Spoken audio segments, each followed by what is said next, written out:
I'm just going to say thank you very much for coming today. I'm extremely excited and proud to see the room full of people. It's a great thing because we're providing some information, so it's a great thing that you're here to learn, but the other thing is it's too bad that we're all here to learn this subject, that doesn't come to us kind of like we learned in school, that we're here now at this point in our lives to learn about these important matters. So, but congratulations to you for being here, and I look forward to spending the afternoon with you. One of the things that brought me to bringing this session to the community was actually an experience with my own parents. My parents lived to their ripe old age, and my dad was 100 and a half, my mom 97, but they were in their mid-90s. And of course, I'd be talking to them about what their plans were. Come on and sit down. Come on. Don't be shy. So they would tell me about what they had kind of in store for themselves, what they thought was going to happen. And they would tell me about this friend and that friend, and this is what they heard here, and this is what they had heard there. And they kind of weaved together a story that I'm thinking, really? This can't possibly make sense. How do you ever come up with this? Well, all of that information was true. Each one of those stories, there for sure was true. But when they put it together, it wasn't feasible in the least. So we're fortunate here today to have some experts, to have an expert with us, Andrea Cronin, to talk to us about our states, about real estate law and the intersection of those two and our taxes. So I just urge you to listen to the professionals. Your friends are best intentioned, but I think, you know, when things are as important as this, it's really important to listen to the professionals. So my name is Marion Gordon. Come in with the bells on. Yeah. My name is Marion Gordon. I'm a real estate broker here in Burlington with Keller Williams Edge Realty. I'm also what's called a master, Lifestyle 55 Plus master, and a seniors real estate specialist. So my specialty is working with seniors with older adults and their families for later in life moves. And it can bring together a whole vast array of resources to help you through that transition. I'd also like to introduce you today to all our educational partners, because it's because of them and their commitment to the purpose here and the vision of it, empowering and educating our older adults, we're able to put this on. So across the back of the room and down the side, we've got our educational partners. We have Irene Dzioba. You just stand up and wave. Irene is a transition specialist, and she works with helping people get from one place to another, get organized, get packed, get rid of the stuff, and move on. We have Angela Kelly. She's yeah, that's the person I need. Angela Kelly is with the States of Niagara. It's called a life membership option housing. It's a completely different formula for housing. It's going to be, they're building 2 properties in the Niagara area. So she'll be happy to speak with you. Denise LeBlanc, over in that corner. Arbor Memorials. Denise is also someone who don't really want to talk to you either. A cemetery, director of cemetery and a pre-planning professional. Jerry Zia at the back is with Quala Care, a home care company, providing services to anyone who's needing, obviously, care in your home. Mila White, sorry we're missing Mila, but she's also one of our educational partners. She's in senior portfolio manager, certified professional consultant on aging, certified executive advisor, certified patient navigator, and she brings compassion into everything that she does. And then in the back corner, Sarah Sarks from Smith's Funeral Home in Burlington, again, somewhere where you probably all don't want to be talking to her, but at some point it's us to be making some plans and getting ahead of the curve here. Would also want to recognize a lot of my great friends, Ida Babusa and Lisa Bilodeau, who are friends of mine, and when I asked if they would just step in and help me out with the logistics, they just did it with both feet, so thanks very much. So, now on to today's topic. understanding how your will, real estate law, and taxes play out on death. So am I right in saying that most of us want to be in control and be in control of our lives and our destiny? Yeah, for sure. So, and as a real estate agent, I often go into people's homes and they've said to me, okay, we're gonna do this, we're gonna do that. And they've got it figured out. And one of the reasons is because they don't want to leave a mess, or they don't want to leave something for their children to have to sort out. Their children are busy, they're raising their families, they've got careers, so they've got a plan in place. They may not know where they're gonna go or how that's gonna happen, but they've kind of figured out that that's what we wanna do. Well, the flip side of that is, we don't always make those plans and convey that kind of information to our children. So when we've left and they become our executors or beneficiaries, they don't know, and I'm sure you'll be talking more about this, but they don't always know what we've had in mind. So it's really important to have those conversations, to have your plan firmly in place, and also to communicate that with your family and the people that are going to be caring for you. And it's not because people are ill-willed, but they just like my parents, they didn't know where to get that information, and they don't have that plan. So again, I congratulate you for being here today to learn about all of this important information. So you're here, could be some of you have been executors, have gone through the probate process, or you're here for your own purposes.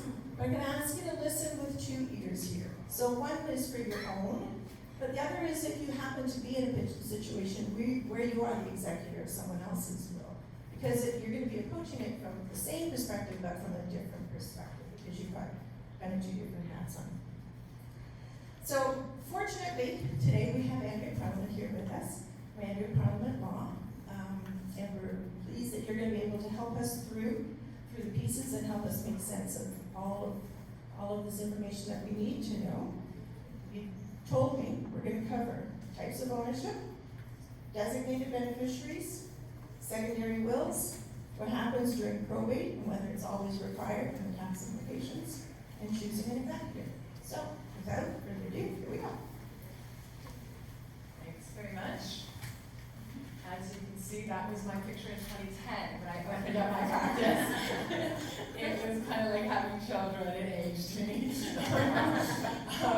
But I've learned an awful lot. So when I first started, I did predominantly corporate law and real estate. Real estate was extremely exciting. I think the first month I started, HST was applicable. Do you remember those days, Marion, the 1st of June of 2010, when we had to start charging HST on commission and all sorts of things in real estate? It was a crazy month to start.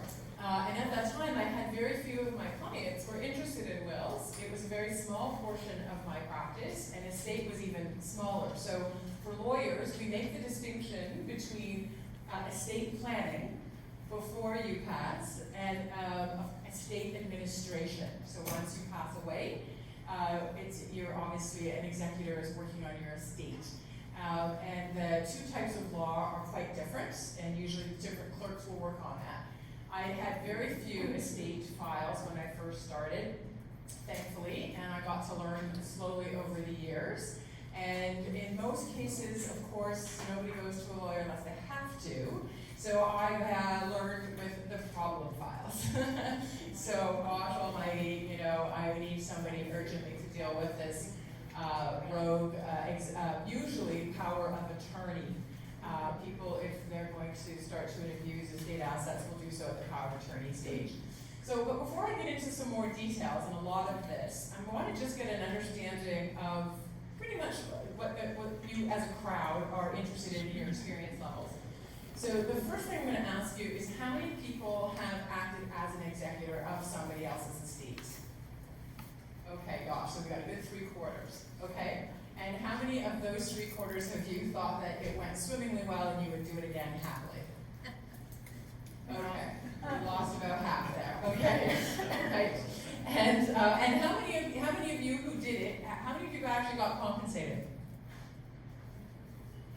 Oh gosh, yeah, even less now. Okay, so a tiny portion. Interesting. A lot of work for not a lot of love, eh? Okay.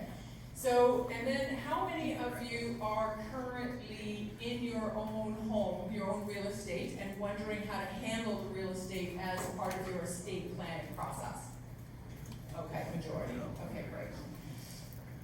Okay, so the first thing is we need to understand all the different types of taxes. So I'm just going to give you a general overview because you were probably confused because of all the different types.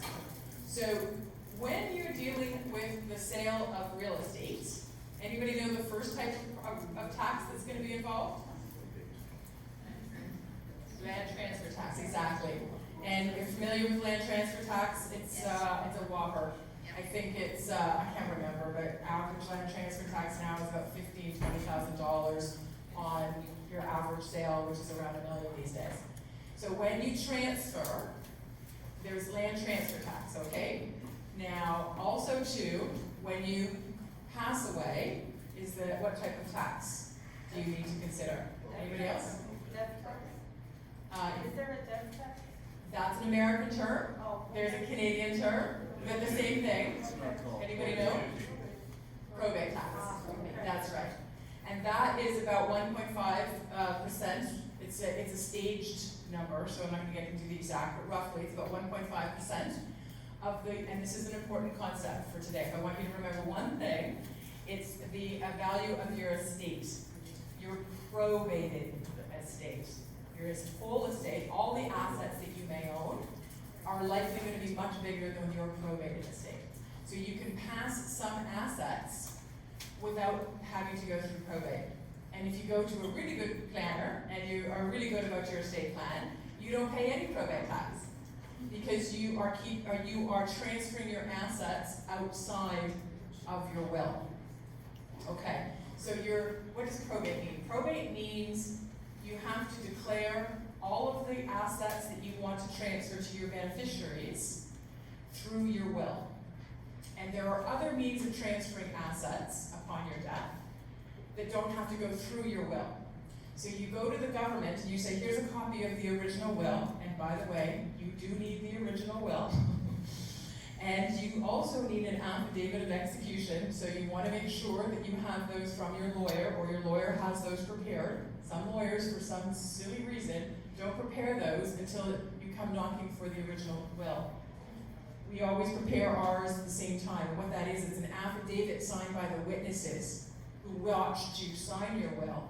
And they say, yes, we too were here, and we watched this testator sign the will, and that must go with your application process to the court. If you do not have it, you have a choice. You can now apply for probate as an intestate. You can, you're dead. But your person who wants your assets will have to go to the court and now has to apply without a will because your will is not valid. Okay, and that's more expensive and takes longer time. What's that called again? It's called an affidavit of execution.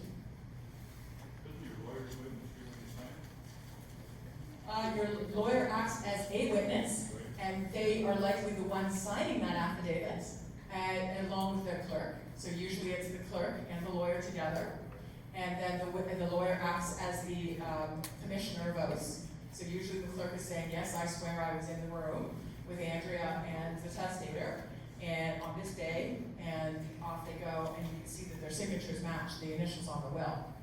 And that's what the court uses to make sure that this isn't a fraudulent will. What if the person's deceased? Like the person. Well, exactly. That's why I go, hey, lawyers, what on earth are you doing? Like, what a crazy risk. Now, partially, this rule came into play in the late 90s. Must have been. So if some of you might have wills previous to that, you might want to think about looking out for that reason and get on that. But actually making sure that your full package is complete is a good first step. It's not fatal. You will definitely be able to get around it. It's just more expensive and takes longer. And if it's a tight real estate market and you have real estate in your probated portion of your estate, the last thing you want to do is take 8 months to probate your will. And unfortunately in Toronto, it's taking about 8 months.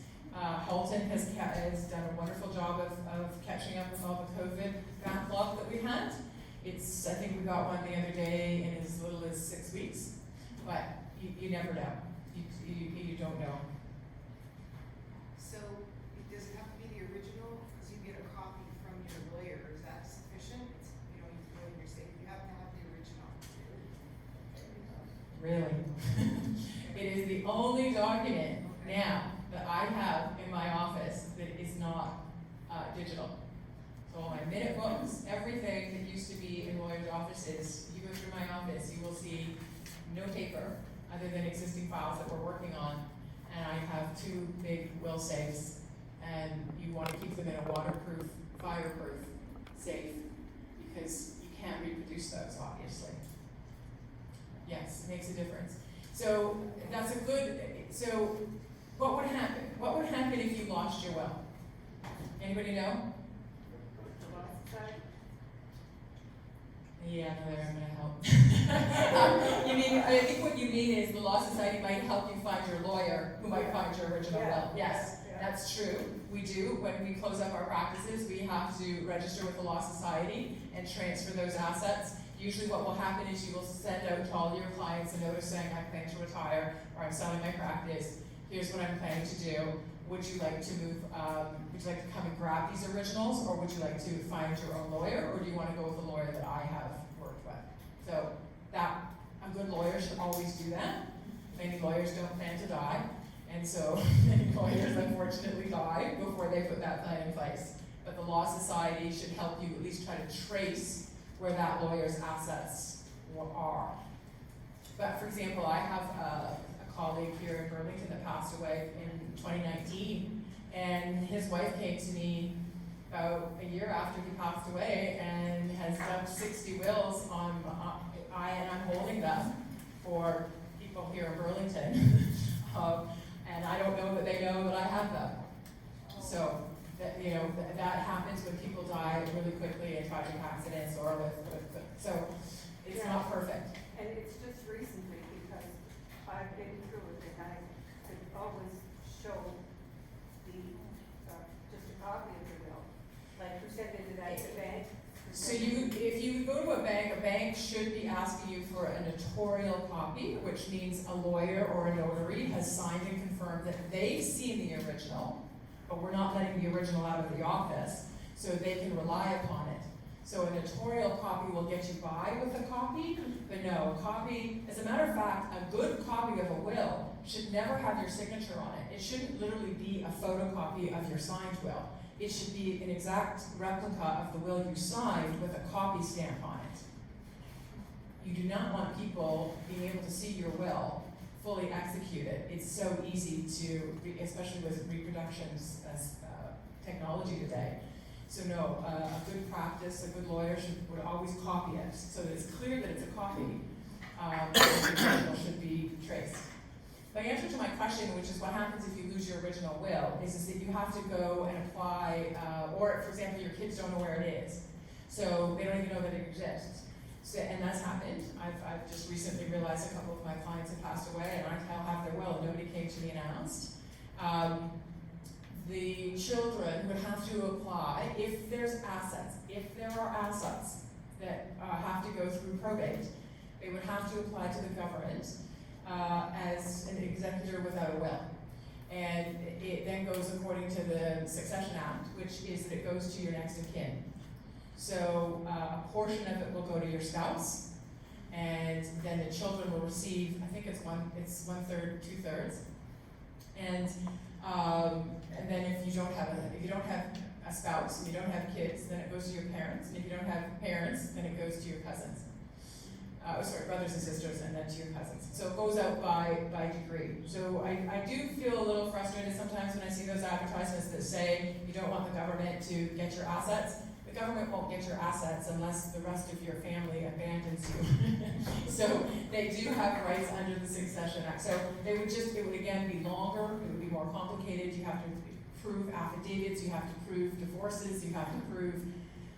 That's another good reminder. If you have been through a divorce and you don't plan on getting a will, and your children might have to go intestate, they will need copies of those divorce certificates, and who knew that? And most people burn those.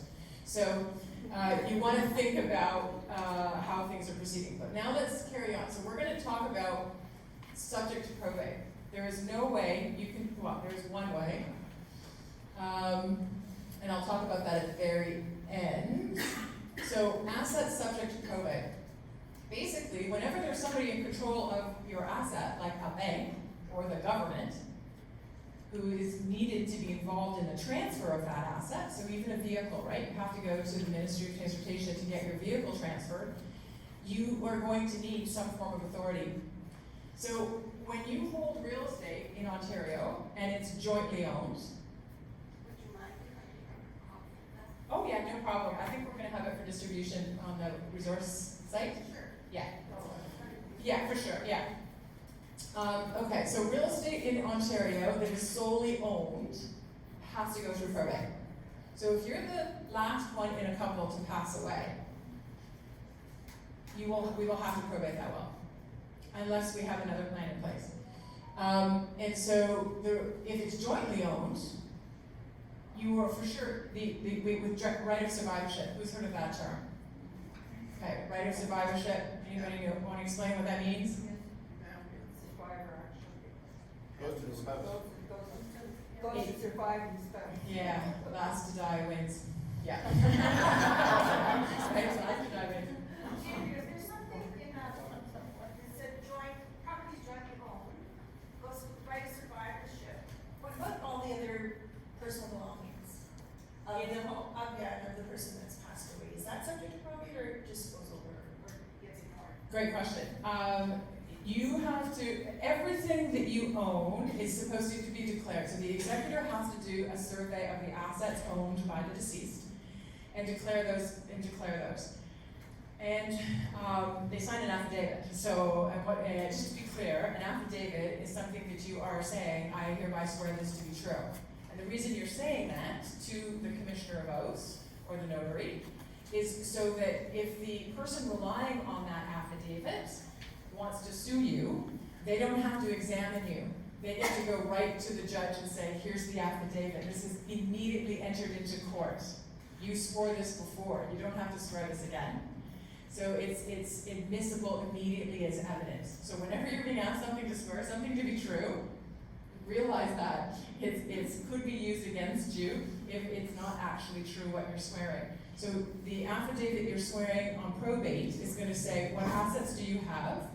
And real estate obviously is one of them.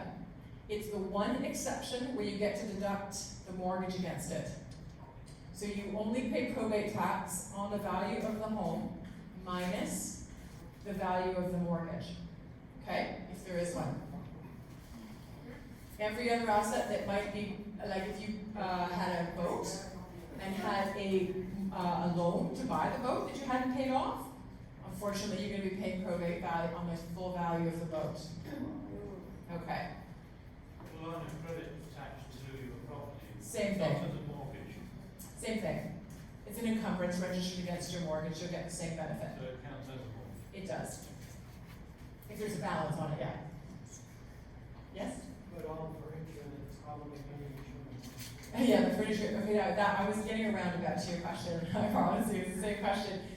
You also have to declare any individual assets that are greater than $1,000. So if it has no value, which your pots and pans very well may not, you don't have to declare that. Most people, jewelry, that's right, if it's valued greater than $1,000. Everything else you can just disperse as an asset with no value. You don't need to declare that. So paintings and antiques and all that stuff, you have to declare? If the value is there, that's right. Depends on how good your art taste is. My antiques, yeah, no. I have 3 generations, but I don't think I'm getting anything. Okay, so, The jointly owned, you started to say that, so if it's jointly owned, you don't pay probate except the that's right. So right of survivorship means the surviving spouse. child. Good question. I'm going to get there. Not this one. But for the spouses, let's just deal with married spouses. You don't, it just automatically goes to you. Same thing with your joint bank accounts that you have with your spouse. For the most part, the first one to pass, people make the appointment, they come in, we talk about it, but I'm really just reassuring them that we did their estate plan well and there's nothing to do. It's when the second one passes, and it's at that time where we may consider rearranging the affairs and deciding what to do with kids. So, your question, if you have a child on title with you, so you're by yourself and you say, okay, great, let's just pretend my child's my spouse, I want this to go by right of survivorship. Well, that happened for many years, and your parents probably took that approach when they managed their estates. But in 2006, the Ontario Court of Appeal, and ultimately the Supreme Court of Canada, said enough of that. And it wasn't because they were mad that you weren't paying your probate tax. They said enough of that because what was happening was parents were putting one of their children on title, and then that child was saying, look at the gift I got, and you didn't. I really don't like my sibling that much. And there was fights right before the Supreme Court constantly. What did the parent intend to do? Because when you put somebody on a bank account or your home with rights of survivorship, you're gifting it to them. Because they can take it. They can empty your bank account without anybody's permission. And you've basically decided you trust that child. Interesting word, trusts. You decided you trusted that child. Now, so I'm sure all of you understand and heard about what a legal trust is as an entity. Familiar with this at all? Yes. Okay. Way back when you had to give your assets to your eldest son, who sometimes was not the brightest boy, they started a concept in feudal times in England, which is all of our case law comes from England, where they said, you can create a trust. So you can have somebody own this asset. We're not, while the oldest son has the rights under laws of primogeniture, we don't really want him to have it because it's going to be lost in a gambling debt. So we're not going to give him title, so he can't actually trade this. He can't sell it, he can't encumber it, he can't charge it, nothing. And that's called a trust. Now, over the years, rules started to evolve about what created an actual trust. And that is the question. So when you add your child on to your property, are you creating a trust? Are you asking that child to hold your asset in trust for you? In other words, don't take it for yourself.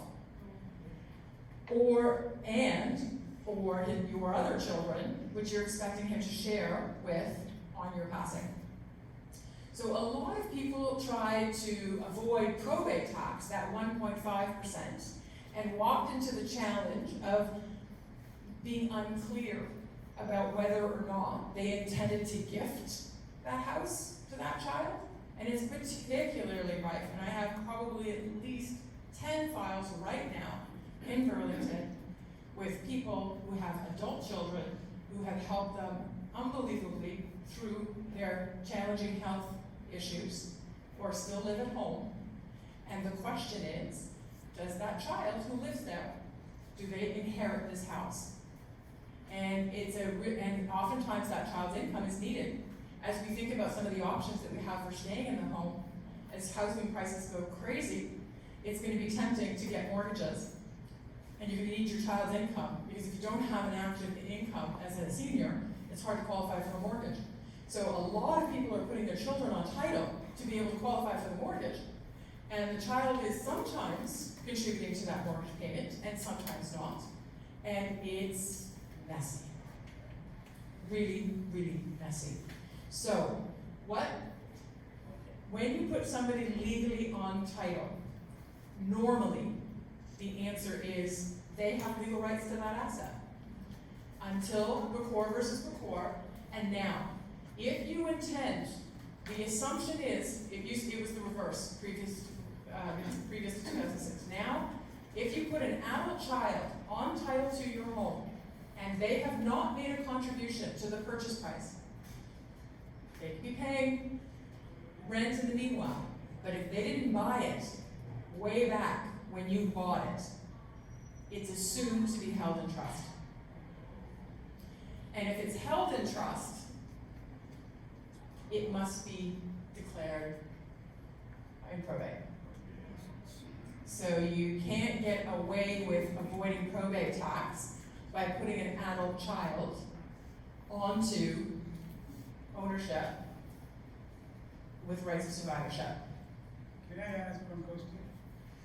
If that child is on the title, if he got into trouble with something else, somebody sues him, is he liable for the payment? Okay, so, sorry. We can't hear you, sorry. If that child is on the title, if he got into trouble with something else and somebody sues him, civil suit, and he is liable for $100,000 or $200,000, Right. that property, that title of the place, that is, they can sue them and get. That's right. Oh, yeah, so, yeah, I'll answer that question. I'll speak loudly. If you can't hear me, let me know and I'll start again. Can you guys hear me now? Yeah. Okay. So the answer to his question is legally he's representing to the world that he owns this asset, your house. He's in the registry office. Your child's name is on your title. So and of course, every good lawyer, when somebody comes in, I'm gonna sue, and I say, calm down, let's do a search first. No sense in suing somebody and not getting paid. So we need to figure out, can we collect? And then once we've determined, and so I'll be doing a search and finding that person's name. So the wayward son who's lying to you about how many bills he hasn't paid is got the collectors after them, and they do the search and they see his name and they go, yippee. Now, there's no way to put your son on title as a trust deed. Instead, what we do, so if you had come to me and you had said, I really want this to be done, I want the right of survivorship to go, because I know they're gonna need to sell the house quickly to pay the tax bill, and I don't know, I want them to be able to do it quickly. I don't want to have to wait for probate. So if I pass away, automatically the title is there. The real estate agent looks to see who's the owner. They see the child's name. They go, yeah, no problem. Got a death certificate for them all. Child has the legal ownership. I'm good to go. Right? That's how it would happen, Marion? Exactly. So she's doing nothing wrong. She's going with what the registry says. Same with the lawyer who is looking to sue the son. And so they proceed, and they can win. And what I would be doing in the case of somebody who says, no, I just want to be able to get, I'm not doing it to avoid probate, because I would have explained to them, it's going to be in trust. I have what I call a bare trust agreement. So the bare trust agreement is a 3-page document that basically says, I'm putting my son on title for administration purposes only. I want him to, basically, he has to do what I say. He doesn't really own this. His name is just here, so that when I pass away, Marion doesn't have to wait for probate to sell the house. So it makes sense if you, especially if you anticipate a quickly declining real estate market and you want to get that house on the market ASAP. So for all sorts of reasons, it's not a bad idea. It's also private. But that bare trust agreement saves you in 3 ways. And if you don't go to a lawyer that is recommending a bare trust agreement, you should be changing your lawyer. Because the bare trust agreement protects the parents against the son doing whatever, against that creditor. So the creditor comes knocking at the door and says, I'd like to take this asset, and we produce the bare trust agreement signed at the time that the child's name went on title, not after the fact. And it says, no, this child never had what we call a beneficial interest in the home, and therefore he's merely a trustee, just the same way I'm a trustee over money you give me in trust. When you're buying a home, you give your lawyer a big fat check. Well, I'm holding it in trust for you, right? It's not mine. And so, same thing, we would produce that to protect you. It also protects the parent, or that son, it protects the son against a capital gains. Because assuming the son actually doesn't live in the home and it's not his primary residence, when the house goes to sale, the income tax guy is going to say, not your primary residence, you have a capital gain that you need to pay. and you produce the bear trust agreement to say, no, none of this is mine, it all went to the estate. Okay? So I promised you 3 protections on the bear trust agreement. Oh yeah, of course it protects the beneficiaries of the estate. It proves that mom or dad did not intend the child to have it. Okay, so it just makes it abundantly clear what the intentions were. How is this different than power of attorney, if you gave your son the power of attorney? Very important point. I cannot stress this enough. A power of Question, we couldn't hear it. Sure.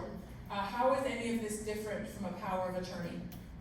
A power of attorney is a document that says, when I'm alive and cannot make my decisions, either because I'm physically incapacitated, mentally, emotionally, cognitively, I am directing this person to make the decisions on my behalf. Everything that we've been talking about so far, you're done.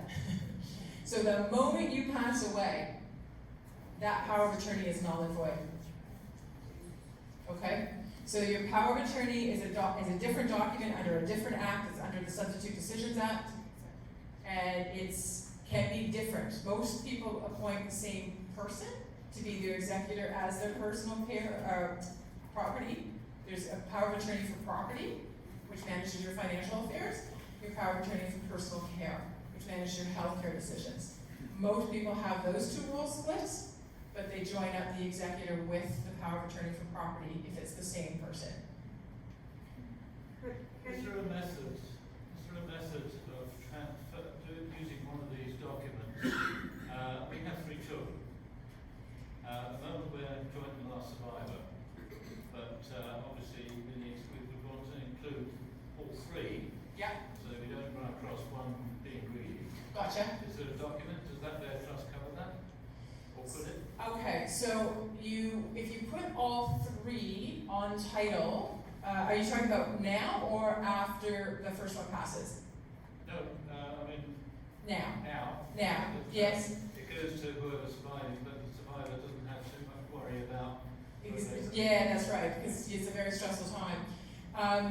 So the question is could we put all 3 children on with the bear trust agreement now? And the answer is yes, but I dare say you're creating a conflict after you die, because how do they now make decisions? I guess majority would rule, but it'd probably be sold and divided equally, and I think that yeah. would be incorporated Fair. in that trust agreement. Yes, so you can only dictate, of course, till the time of your death, but so the bear trust agreement would not be necessary to protect the surviving kids. You could put one child on it, the bear trust protects the other children for simplicity's sake. The bear trust would protect you against one of your children getting sued, that's right, exactly. And the other solution, if we want to avoid, getting back to the original topic, which is how to avoid probate tax, if you want to avoid the probate tax, and you have either one child or you have an awesome relationship with your kids who all get along, you could actually transfer the asset before your death. And when you do that, it's a gift. But the reason it's related to your question is the bear trust also protects you against your children deciding that, they would like to do something with your asset, because you've put them on title, you've given them some control there. And the bear trust agreement says, no, I'm in control, I make all the decisions, you're gonna do what I say. If I decide to sell, you're signing. And if they refuse, well then you just drag them to court and say, you're only a trustee. You're supposed to be doing this for my benefit, and you're breaching the Trustee Act, and you would get them to go. If you gift it, on the other hand, and you say, let's just gift it to you now, because it's now a $2 million property, and I want to avoid probate tax on that, then we could just gift it to your kids now. And there's no capital gains, because it's your primary residence. They would receive it, and assuming they don't live in it, they would, though, have a capital gain from the date that they receive it as a gift to the date that they sell it. So that's, hey, you know what? It's probably an awesome inheritance, so who cares about a little bit of tax at that point? So you can gift it, But it's important to remember, a gift is a gift is a gift. It's gone. Can't take it back. Gone. A gift, literally, and I know there's a lot of games we play right now, is I'm gifting you the down payment. My brother came to me with that story on a holiday we just did. I'm gonna gift my daughter some money, so how do I get it back? Let's start getting clear with the intention. Okay, so what is it you're intending? And that's the most important thing. What is your goal? So yes, you could put all of them on. In my experience though, one of the kids get nervous and they hear about this, oh well, if I don't want to get wrapped up in being sued, if one of them gets sued, and it's not as easy as you would think. I think we all experience the cottage problem, where you put a whole bunch of kids on the cottage and they can't figure out how to coordinate it's one thing for your kids. By the time, do they have spouses? Yeah, good luck.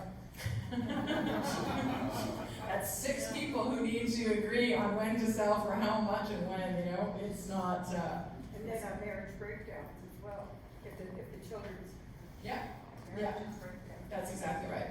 That's exactly right. Okay, so I think we have a good understanding of all these assets, because all of these assets cannot be transferred without a government or semi-government institution being involved.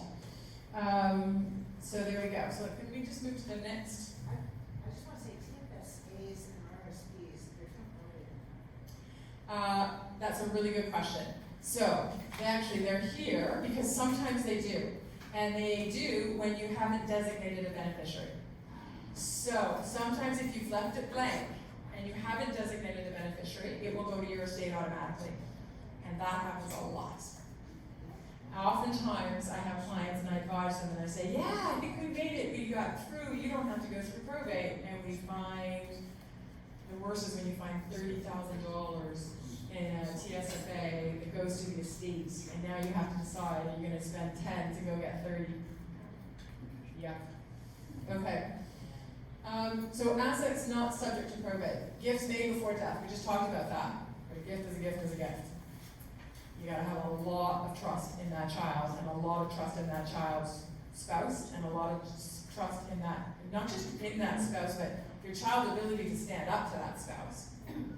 And that one's pretty good, but a lot of your children can't stand up to their children's requirements. Sorry, what about jewelry and art? Back to that. So how do you prove that you gifted it to your child? You can just do up a simple, it's a one-pager we do up, it's called a deed of gift. And you just say, I hereby gift this, and expect nothing back in return. This is not a loan. This is, you just write it down, and you date it, and you make it clear, and you keep it with your estate documents. You come into a lawyer, the lawyer will make you sign it formally and have a witness, and going to a lawyer gives you the additional benefit of being able to have a witness who can say that you weren't under undue influence. Because the other kids, what are they going to say? Oh, you made mom give that to you. Yeah, they're going to say that your arm was twisted. And that is an argument, unfortunately, they can make. Yes, sir. So you do a lot of this work, and out of a seminar like this today, a certain number of us will say, "I'm going to look that lady. Yep, she knows all about this stuff, right?" Yeah. My question is, we can't all come to you. Yeah. So how do we determine? Like, there's lawyers out there that claim to be able to do everything. And we all Yeah. know that's not true, right? Mhm. But there's specialties. How do we find lawyers who specialize in wills and estates?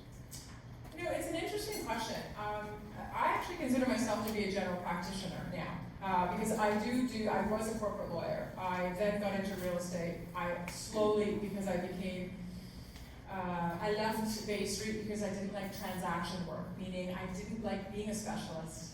I missed being able to have meetings with people and solve people's problems.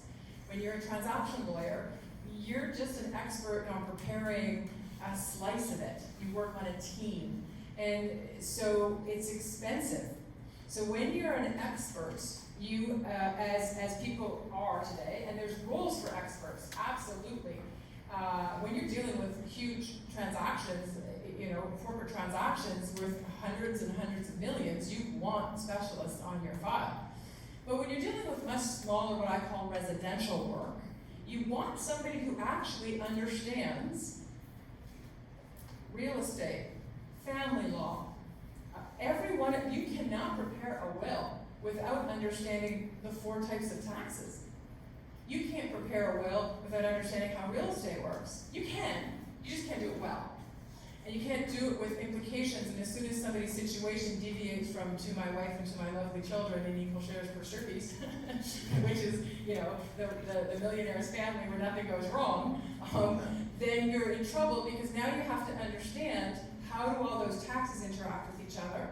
If you have a corporation, we haven't gotten to that question yet, you need to understand how do you read those insurance documents. You need to be able to understand your TSFAs and all the different RFs and so to be honest with you, I believe estate planners should be broadly based. I really do. I can tell you, I didn't do it early on because I didn't feel equipped to do it, and I wasn't. It was only after 13 years of being exposed to small little problems at a time. So I wouldn't dismiss out of hand a general practitioner. But would I say go to a general practitioner that's 2 years out of law school? No. Okay? There was a lot of Burlington lawyers, majority of Burlington lawyers, when I started practicing in 2010, were general practitioners, and they did just fine. The laws have gotten more complicated, that's true, and unfortunately your assets have gone through the roof. So when I started, I believe my competitors were offering wills at $125 because the receptionists were doing them. Because they were literally just to my wife and then to my kids in equal shares per surpiece. And there was no big deal to it. But nowadays, of course, because your houses are worth millions, not the $250,000 even in 2010, right? So it's a completely different story. You need more. I would say you're gonna have to, it's not a bad idea to have an interview with the lawyer, but you can, I would definitely ask what law school they went to. There's definitely differences at the law schools. I know that's a bit of a contentious issue, but I would say the Canadian law school, I would definitely say they have to have at least 10 years of practice. You want to ask how much of their practice.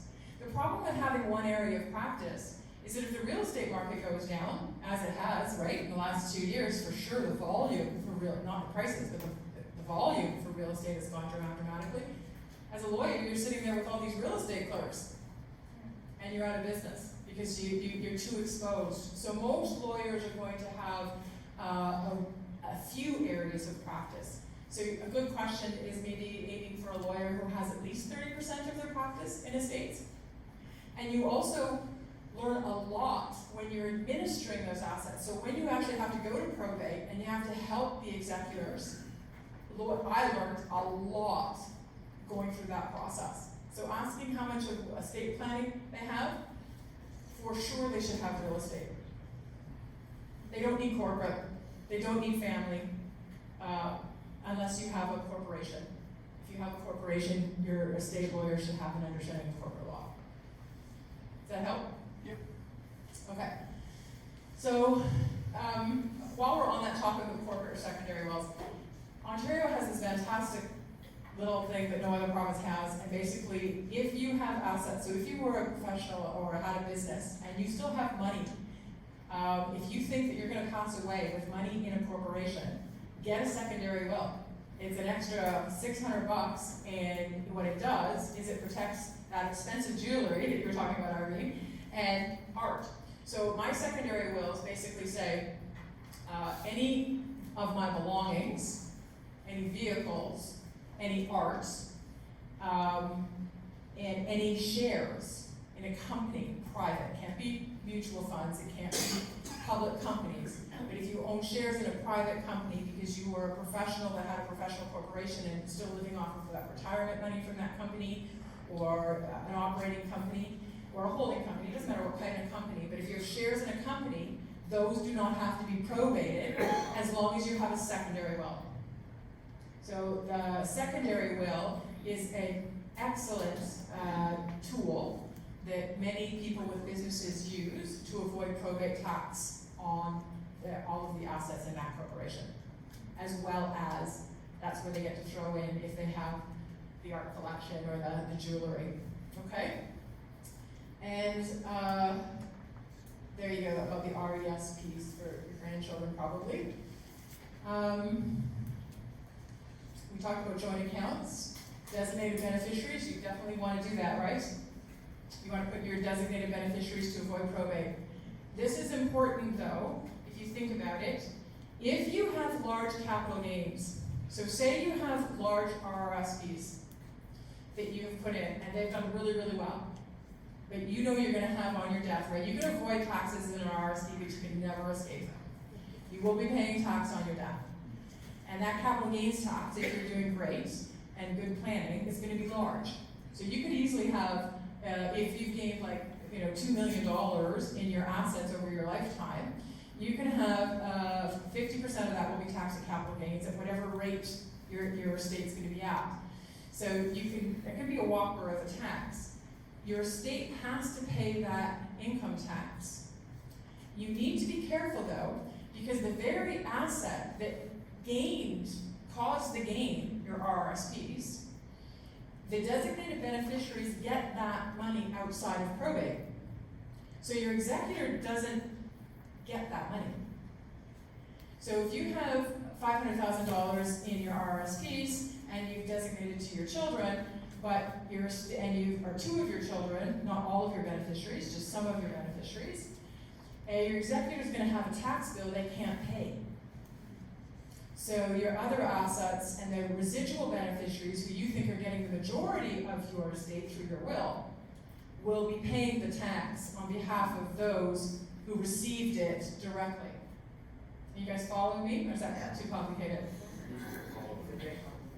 Who did not follow that? Okay, I'll go over it again. So you're gonna have an RSP you will invest in, like let's say you invest $1 million and it gains to $1.5 million by the time of your death. You've not paid any income tax. We love RSPs because they're tax-free. Same with your tax-free savings account. You're not paying tax. But once you pass away, the government says the free ride's over. Now that you've taken care of your spouse and now that you've passed away, I'm going to take my share of that capital gain. And so the $500,000 is going to be half of that, $250,000, because there's an exclusion rate of 50% on capital assets. So $250,000 is going to be taxed as income. So your estate, your executors, who may have your house, for example, because it has to be probated. You decided not to gift it to your kids. So it's going to be probated, and the tax money has to come from the sale of that house, or whatever assets are through your will. Because the actual RRSP has a designated beneficiary on it. You've given it to your cousin. Well, if you've given it to your cousin gets the whole money without the tax bill. There's no withholding. So you have to have an understanding of what your capital gain is. So there's another good example where you kind of need a lot of different type of expertise. So if the tax bill on the RRSP is, on the capital gain of it, is $100,000, that $100,000 is paid out of the probate. It's not paid by the person who received the benefit of it. Yeah, all they have to do is produce a death certificate and boom, they get that money. And meanwhile, the other parties. Yeah, and you need to be careful when you write your wills, because usually where you think you're being super generous is in your residue, right?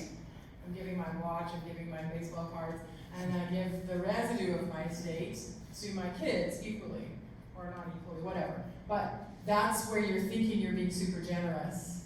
But the $100,000 you owe the government is part of the residue. Owing to the government will come out of the residue, that's exactly right.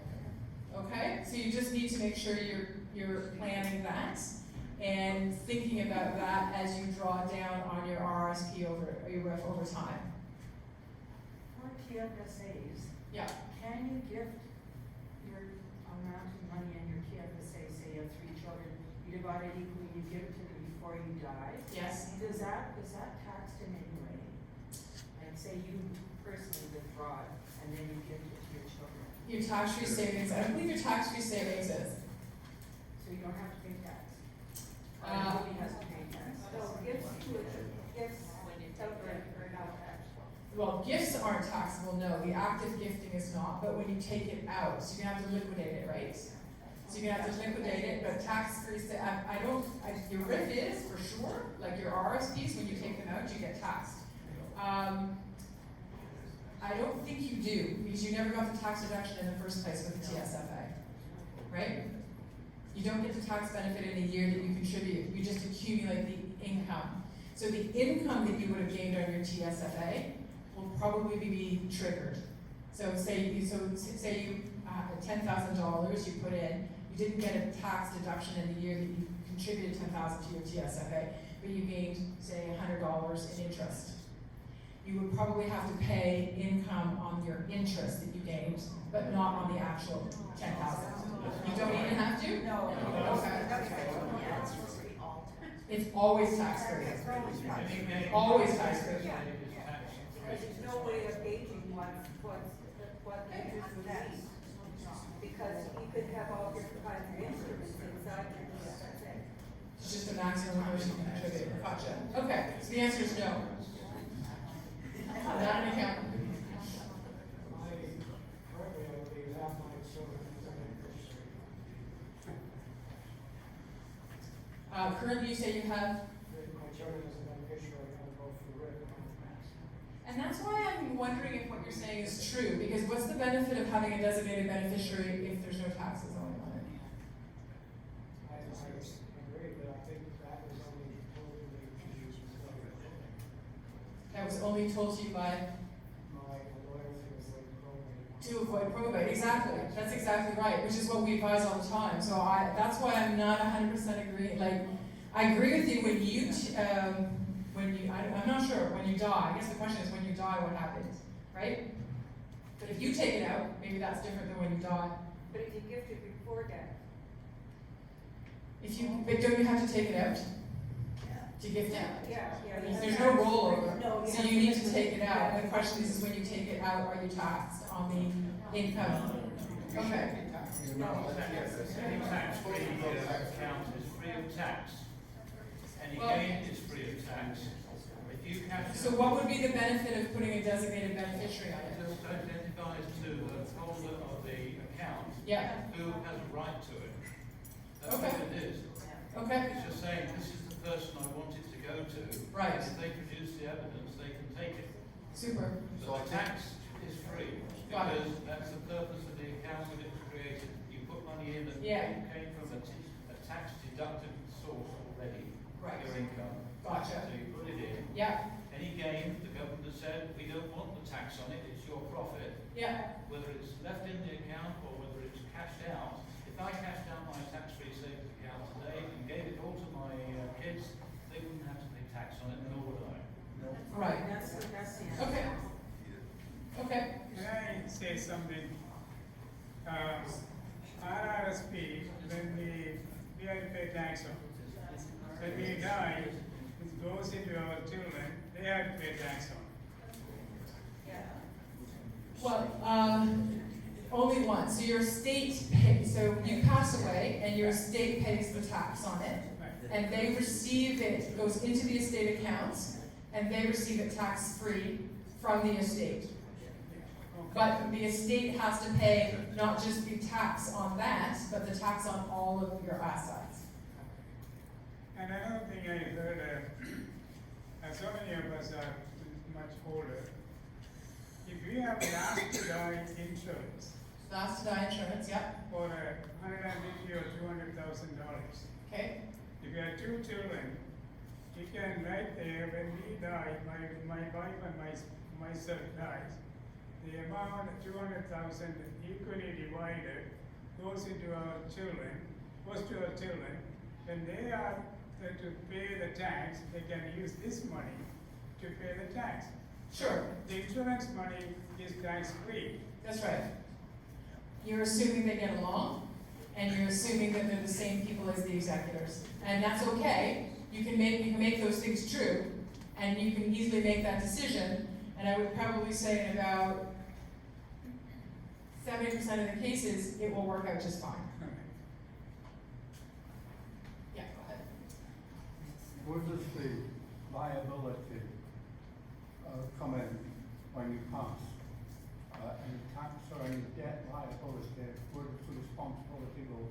The executive, and they have personal And the liability. executor is liable for, Is liable for any assets that they collected and didn't use to pay your debts. but if there's no funds available, I would tell the executor not to even act. pardon? I would tell the executor they shouldn't touch that with a 10-foot pole. Who wouldn't touch it with a 10-foot pole? If there's nothing but liability in an estate, Don't be the executive. run. Walk away. Walk away. Walk away.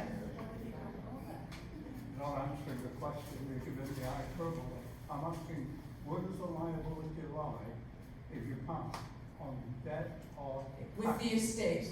And On the if, estate? that's right. And if there's nothing in the estate, If there's nothing in the estate, no assets, and just debt, the executor shouldn't be acting. They should decline, they should renounce. they would decline what? Because You don't wanna be the executor. what are you going to, there's nothing to do. Like your job as executor is to collect the assets and distribute them in the proper order. And it's important that when you read a will, that you understand that you need to do it in exactly the order that it's written. And the first thing that says is, transfer all the assets of my estate to my executor. And the second thing you have to do is to pay your debts, your funeral expenses, and your taxes. And if you do not do that, you distribute money instead to a beneficiary, or even pay yourself as the executor before you've paid the debts. The creditors, the people who are owed the money, can come after you personally. Or you debt? Still have a job. wouldn't you? Well, the executor, yes, you're past, but the executor, which is why I'm saying an executor shouldn't play that role. So what does the executor, you need somebody as an executor, if you will. Yes, How do they get out of it? they just renounce. They just walk? Well, they don't even have to renounce, they just have to pretend they never saw it. They But have to do what? there's no obligation. An executor has no positive obligation to act as an executor. You can just pretend like, no, thank you. So in Quebec, you have to renounce the estate. So here you don't? If the second, Yeah. so for two things, usually you appoint two executors, the first person and then the second. If the second person wants to act and the first one doesn't, they must renounce. And you But go, if, you go to a lawyer for that here? well, there's a piece of paper you can get, you can go online and find it, it's one of the estate documents from the Ontario government, but yes. Does that answer your question? Yeah, thank you. I just have a question about death certificates quickly. I just wondered why a death certificate is acceptable for a life insurance policy and it's not acceptable for investments with the banks and assets. So the question is why is a death certificate acceptable for a life insurance company? So somebody's able to take that death certificate and go and get their life insurance proceeds, but the bank will not accept it. That's right. And that the bank has said that no, they will go to the estate of that deceased person. They won't accept that death certificate. They won't accept the death certificate, the assets have to go to the estate. Yes. Well, that's interesting. I'm specifically talking about because my mother died a year and a half ago and didn't get my brother out of the will. We thought the death certificate would be acceptable because she had dementia and didn't update her will. So when she died, he was still on the will. Her life insurance policy did accept his death certificate, my brother's death certificate. The bank with the assets did not accept it, and it went to his estate, which was his family. The law in Ontario. Okay, so just, I wanna see if I understand so your mom, your brother predeceased your mom? Yes. And he was supposed to inherit. Well, he was on the will. So he was supposed to inherit under your mom's will. Yes. And you're saying the bank did not accept His death certificate. his death certificates, because it was written the way the mom's will was drafted. So the will would have said, to my son, Yes. and if not to my son, to whom? Who was secondary after the son? Was there a gift over? No, it would just be the remaining siblings, like there were 4 of us. So it's an interesting concept, so let me explain that to you. When you have a will and you have decided to bequeath something to somebody, say for example you want to give your watch to your son. If you don't have a gift over and your son predeceases you, then that watch is going to be put into the residue. So I think what happened here was your mom's will had a gift for your brother, but the will applies because your brother is passed when your mom dies. So they go to the will, and they should be looking at the will and saying, no, it no longer goes. You're saying it went to his family. Yes, it went to his family. So they just, because the will must have said to his children, No, and it didn't. it did not. Well, So I'm just, if I had $1 for every time the banks do crazy stuff, I would be a rich woman. But I will tell you the banks are struggling right now with a whole bunch of new people who don't know their jobs terribly well, and I see a lot of crazy stuff at the banks. I, for example, have a terrible story where we had to go get, we had a son, and this is terrible. He goes to a lawyer, his father has Alzheimer's, and I'm talking 7D, I think there's a scale, right, to 7, and he's the 7, and has been the 7 since 2018. He's on the max dosage, it's 86. This son goes to a lawyer, and this is an example of a lawyer you shouldn't go to, goes to a lawyer and says, my dad liked to change his power of attorney and his will. Oh, and by the way, it's to me. And does so. Oh, but Dad's not mobile, so is it possible you could just tell me how to get this executed? So he takes his 2 employees from his business to Dad with the will, drafted with the lawyers, everything on it, making it look official, gets it signed, goes to the bank, 1 day later, gets all of the assets out of the bank, gets all of the pension money shifted to a new bank, takes the father, puts him in a home not designed for people with Alzheimer's, in Hamilton, on Main Street, for $125 a day. yeah. $125 a day. I immediately, this happens in November, call the lawyer up. The lawyer says, sorry, I just charged him for drafting the will. I didn't see him execute it. I have no idea if he had capacity or not. Okay. Are you representing him now? Oh, no, I'm not representing him now. Okay, well, we're going before the judge to get this overturned. Quickly, on an urgent basis. Well, urgent in court meant we finally got a hearing date in mid-January. We get there, of course he has no lawyer, and he tells a sad story, and we end up getting the order from the judge, but only on an interim basis. Because for a capacity assessment, when there's a dispute, a capacity assessment has to be done. And they're not cheap and they're not fast. So we get this interim order, and do you know how many days? She has still, we got that on the 14th of January. She still has not gotten this was TD. So TD was the one who turned it around on a fraudulent, and it wasn't even signed right, so it wasn't properly dated, did everything. Turns it around and now says to us, we don't know if that's an official court order. 90 days, they say, to even get the appointment. So the banks are just unbelievable. And same thing now to get the pension reversed. We got the same problem. So the banks are struggling. Like they're so wishy-washy. On one day they're accepting an 86-year-old, how do you not notice that an 86, you just shouldn't be accepting that at face value. You should be doing some due diligence. And then when you're faced with a stamped and sealed court order, you're challenging it. So I don't have an answer for the banks and their behavior. Usually I've gotten contacts at each of the legal counsel at each of the banks so that I can go right to the people who should be able to make those decisions a little faster. But I can tell you they are seriously backlogged. Seriously backlogged. So I don't know if it was a mistake Yeah, we or didn't without reading the do will. anything about it because my brother was the executor, so he just took care of that, and that's what he told us. So Right. it's fine, we just didn't wanna. The good news is that even though the banks are not that organized, like I said, 70% of families are lovely and are working it out and just figure it out. And we do make that advice all the time, which is let's just do the expedient and the appropriate thing here. Let's keep the family together, which is what parents usually want, so. Okay. Do we have any other questions? I thought there was a limit on probate, is there not? Oh, you mean a maximum amount that you can pay? I've never reached it. I don't think so though. No, I don't think there is, not that I've seen. Is there a minimum that, Yes, there is, I think, something sad, like 50,000. How much for 1%? That's a good question. So in executive compensation, it's a fascinating topic. The question is, do you allow your executor to take compensation?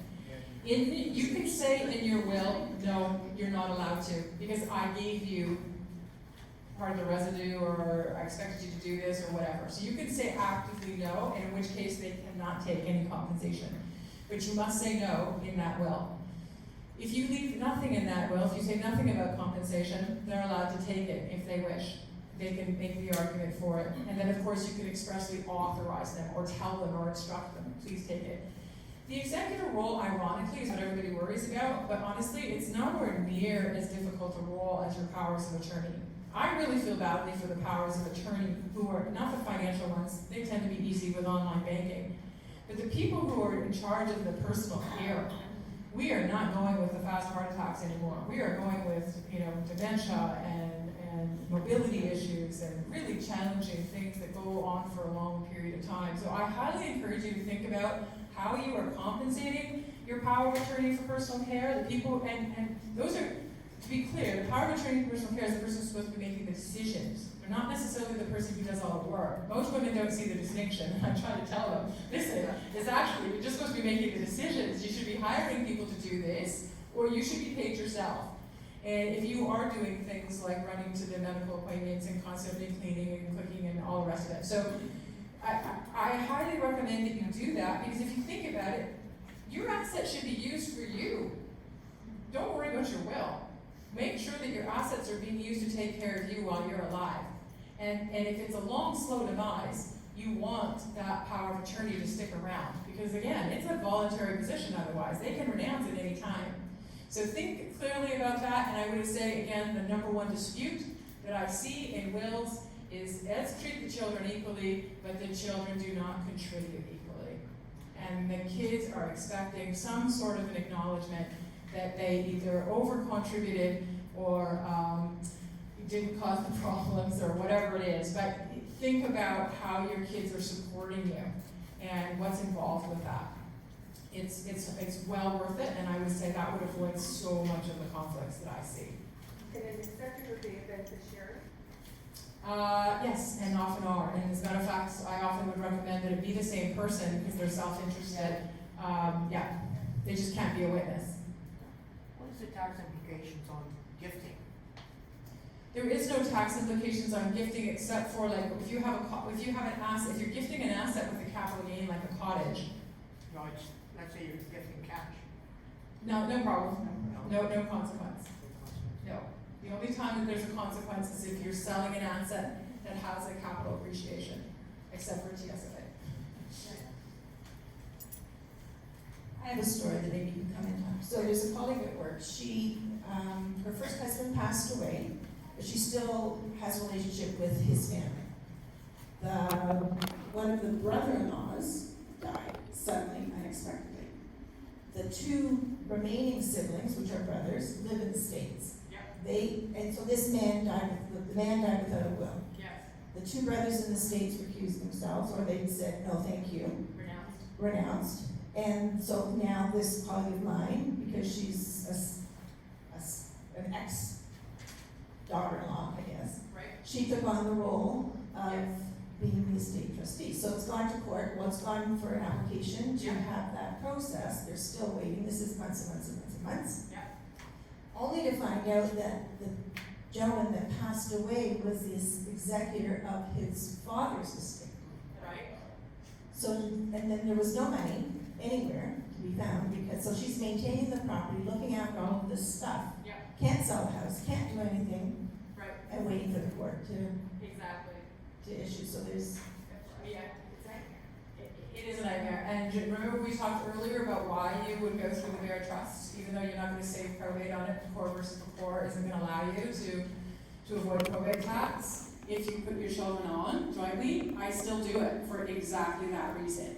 If somebody is on it, you still have to declare the probate tax, but you can sell it right away. You can sell that property right away. That person who's still on title, he or she is acting as trustee for the estate. So you don't have this horrible situation as you watching the market go down, waiting for the court to come up with it. Now, in situations like that, I have one last, if we just push it one more, I think I have a first dealings exemption. Has anybody ever heard of that? Okay, Sarah has. What's your experience with it? So if your house, if you're an original owner of your house in like the 60s and it's never been sold, you are exempt from probate. Right. So it's, yeah, of course with some clarification. So first thing, it's called a first dealings exemption. This was just an example of how we were saving probate tax with a secondary will, which is what we call those corporate wills. So for example, if there was, $1 million in the primary estate and $500,000 in your corporate, you're gonna save a total of $7,750 by having a $700 secondary will. So it makes sense, obviously, that you would create a secondary will if you have that. That's just that slide. Now, first dealings exemption. So the history of the land title system. We're currently in the land title system, which instead of the registry system. The registry system was transitioned through the 1980s and 90s. And and they basically said one of the key differences between those two systems was that you never had to pay probate tax on your house, but they changed that rule. So they said, well, listen, we're going to give an exemption for the first time you sell your house since it was in the registry system. Then the first time you transfer that property in the land title system, you will have a one-time exemption from the probate tax. The qualification is no other assets needing probate. So you had to, then they lost you. So the first thing to remember is each one of your homes, for sure, if you purchased your home prior to 1980, you probably qualify for this. So you're a good candidate to get to a good estate planner to figure out how to get the rest of your assets not requiring probate, because you will not require probate on your home. Doesn't make a difference. There's no difference between it being your primary residence and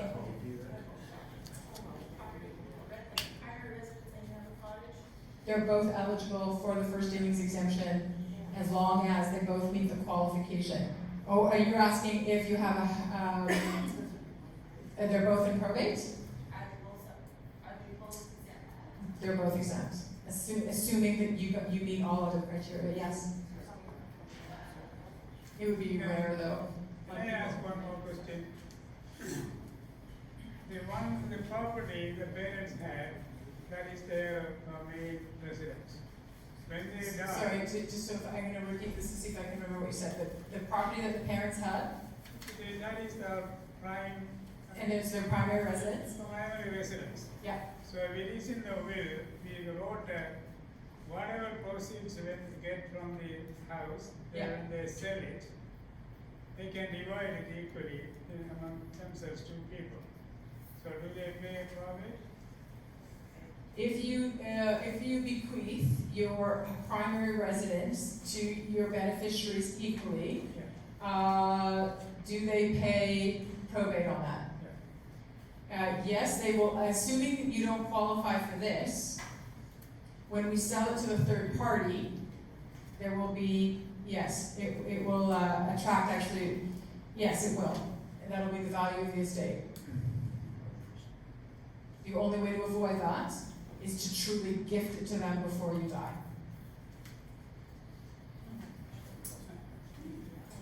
Yeah. So, we're talking about to our children or whatever, but suppose we make the beneficiary a charitable organization, does it change?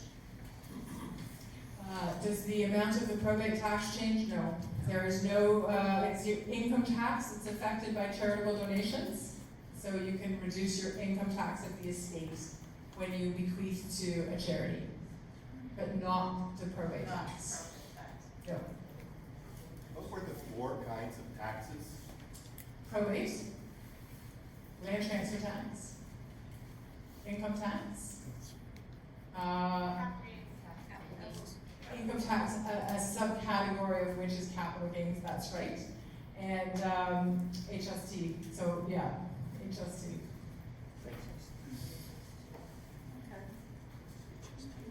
Under what conditions could somebody upset the will, say a relative upset the will, and say you weren't included, that handsome in the will and the others?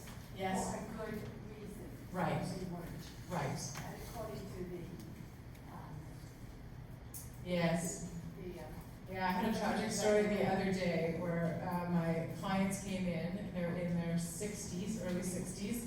Their children in their 40s have identified that their grandmother's house is now worth $1 million. They wanted to confirm that they were inheriting that directly. Now, neither the grandmother nor their mother were dead. And they wanted to make it clear that this was not going to go to anybody else. And so they came in. how can they say that? I mean, they can say it, but they have to know. Shocking, isn't it? So what argument would they make? Their argument that they would make is that whoever you bequeathed it to had undue influence and basically forced you into the lawyer's office to make that change. They could also argue that you had dementia. These children in this particular instance were arguing that she drank too much and therefore she wasn't in her right mind to give it to her spouse.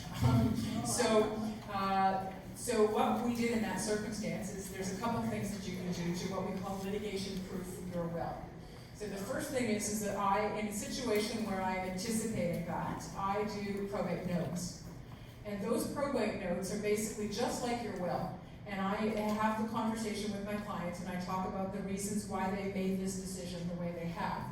And I force my clients to think about it for a period of time. And when they come back, so the notes they give to me are dated previous to the day they sign them.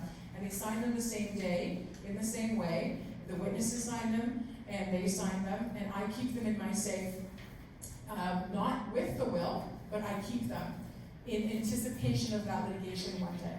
So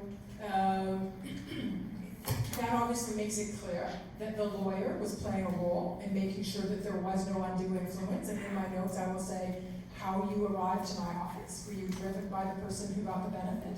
Was the appointment arranged by the person with the benefit? You'd be shocked at how many kids think that they can call up and just ask to see your will. We make it clear that you had no outside involvement. And oftentimes people do have their children help them develop their wills, which are fine. But we make it clear that I have a separate meeting and I usually have a witness in that meeting to make it clear that multiple people have validated those instructions and questioned the reasoning. So say you get your lawyer and say your doctor to say that you're in your right mind, and also you write a written letter as to why you reached that decision. You don't need to Does that be. help at all? Or not really? It certainly wouldn't hurt, but I don't know that you need to be that worrisome unless you have an early diagnosis of dementia. And this is what's important, is the courts don't, just because somebody's been diagnosed with dementia, doesn't mean they don't understand and can't write a will. There's lots of legal tests. So there's one legal test for actually appointing your power of attorney, which is lower than your ability to decide to write a will. So in order to be able to have the mental capacity to write a will, you have to demonstrate that you understand the size of your estate. Now there's a lot of us who don't know the size of our estate, not because of dementia, but because life goes by quickly and one partner handles it and the other doesn't. So it's important to prepare for if you anticipate that type of thing, you want to be able to go into that lawyer, and a good lawyer with experience will ask you and put it in their notes that you generally understood the size of your estate and that you understood the consequences of drafting your will the way you did. The other thing that you can do, and it's getting a little bit nastier, but I did in this particular instance where with accusations, where they write out said, we're contesting your will. And she's like, I'm not even dead yet. Like, what are you talking about contesting it? So we put a clause in there that basically said, should any beneficiary contest the actions of my, in this case it was the spouse that was the power of attorney for property and the executor, if there's any legal action taken by any beneficiary, they are disinherited. Yeah. What a note to end on. Are we out of time? Okay, thank you so much. Thank you, Andrea.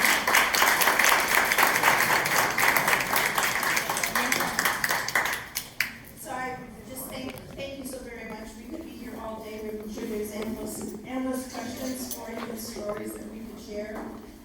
I hope you've all come away with some valuable information. Yes, thank you to Andrea.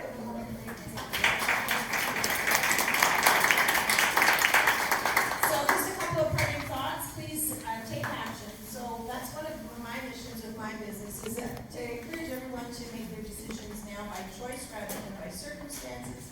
Do it while you can. If you have a partner, it's much easier to do it now than when you're left on your own to make these kinds of decisions. Get your affairs in order so that you remain in control. That's what we started with here, that you wanted to have the final say. So get those pieces in place.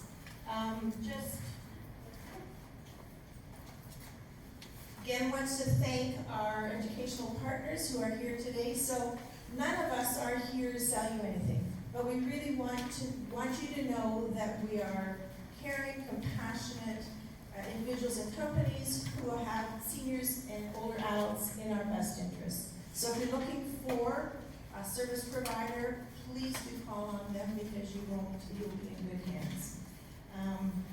Also, if you like what you heard today, I've got a couple of posters. If you have any place that you can go and take them and post them, so for future sessions, we can continue to draw a crowd and become much more empowered and educated. I would ask, you've got some forms on your chair, you were given an evaluation, please do fill that out. These sessions are for you. So we are more than happy to provide topics that are meaningful and valuable to you. There's no point in us coming and giving out all kinds of information and you don't really care about it. So give us some feedback, we really appreciate that. RSVP for our next session, which is on July the 13th. Sorry? It's whatever, I got the wrong date. It's a Wednesday, whatever the Wednesday is, sorry, second Wednesday. That's me, I did that, I made a mistake. The topic is their silent worry. So it's about planning financially for aging and understanding where you may need to make some adjustments now. Actually, I read an interesting post on Facebook the other day where it was people are using their kids' money to be able to live out their lives because their money, our money isn't going to stand us because we're living longer. So this will be an interesting conversation. Neela White will be here to do that. And once again, thank you so very much for coming. I hope you have a good afternoon and drive safe.